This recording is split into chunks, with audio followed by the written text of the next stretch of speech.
जय गुरुदेव, जय माँ गायत्री। सभी को मेरा प्रणाम। इस समय भारत में जो स्थिति महिलाओं के प्रति बनी हुई है, उससे महिलाओं में असुरक्षा की भावना बढ़ गई है। सरकार से निवेदन करती हूँ कि वो महिलाओं की सुरक्षा को और बढ़ाए और महिलाओं के साथ अत्याचार करने वाले को कड़ी से कड़ी सज़ा दें, क्योंकि जब तक कठिन सज़ाएँ नहीं मिलेंगी तब तक गलती करने वाले को सीख नहीं मिलेगी, और जब उसे सज़ा मिलेगी तो उसे देखकर बाकी लोगों को भी ये ऐसे कर्म करने से पहले 1000 बार सोचना पड़ेगा। चाहे वो फिर बांग्लादेश की बेटियां हो, या फिर अयोध्या की बेटी हो, या फिर कोलकाता की बेटी हो, या फिर कहीं और की भी बेटी हो। बेटी तो बेटी होती है। स्त्रियों के सम्मान के लिए सभी को आगे बढ़ना पड़ेगा, सभी को इस चीज़ के लिए सोचना पड़ेगा।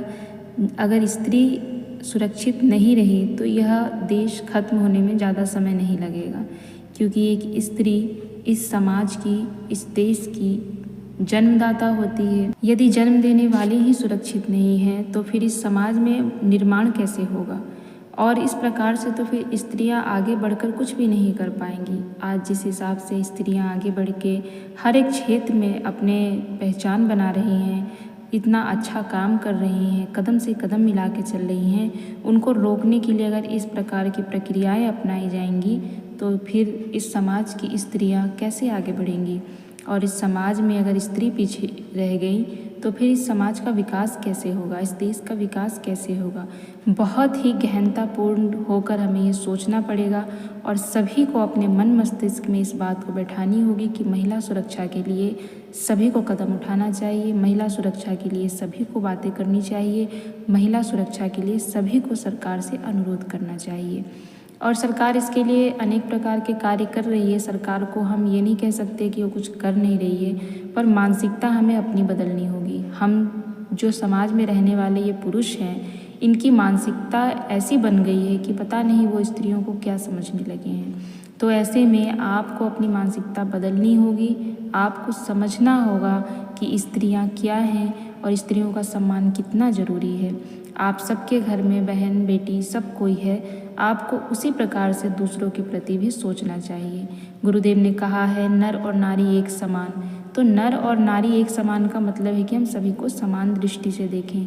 नारी का सम्मान जब जब आघात हुआ है, जब जब नारी का अपमान हुआ है, तब तब कुछ ऐसा हुआ है जिसकी कल्पना किसी ने नहीं की है। फिर चाहे हम रामायण की बात ले लें, महाभारत की बात ले लें, या फिर और भी बहुत सी ऐसी कथाएं हैं जिसमें नारियों का जब जब अपमान किया गया है तब तब इतिहास कुछ ऐसा कर दिखाया गया है कि वह इतिहास आदमी कभी भूल नहीं सका है। तो ऐसे इतिहास को फिर से जन्म ना देने की वजह से आप अभी से नारी का सम्मान करने लगिए, और नारियों के प्रति लोगों को सम्मान करने के लिए आप भी समझाइए, उन तक पूज्य गुरुदेव की पुस्तकें पहुंचाइए, उन्हें समझाइए कि नारी क्या है। पूज्य गुरुदेव नारियों के प्रति कितना सम्मान रखते थे। पूज्य गुरुदेव स्त्रियों को आगे बढ़ाने के लिए अपने पूरे जीवन काल प्रयास करते रहे। उसका जीता जागता उदाहरण उन्होंने वंदनीय माता के रूप में प्रस्तुत किया है। तो नारी की सुरक्षा बहुत आवश्यक है।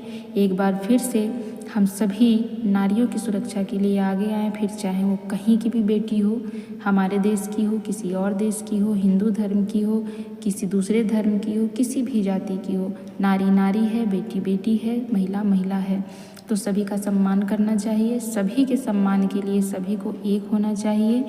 किसी भी जाति धर्म के पक्ष से सोचकर हम ये नहीं सोचें कि महिला किसी दूसरे धर्म की है तो उसका सम्मान कम होना चाहिए। सभी धर्म की, सभी जाति की स्त्रियों का मान सम्मान उतना ही है और उन्हें उतना ही मान सम्मान मिलना चाहिए। मैं आज सिर्फ इतना ही कहना चाहती हूँ। एक छोटा सा वीडियो मैं बनाना चाहती थी देश की स्थिति को देखकर। आगे मैं और कुछ नहीं कहना चाहती, बस इतना चाहती हूँ कि सरकार नारियों के प्रति ठोस कदम उठाए और जो भी ऐसे अपराधी हैं उनको कठिन से कठिन सजा दे। जय गुरुदेव, जय माँ गायत्री।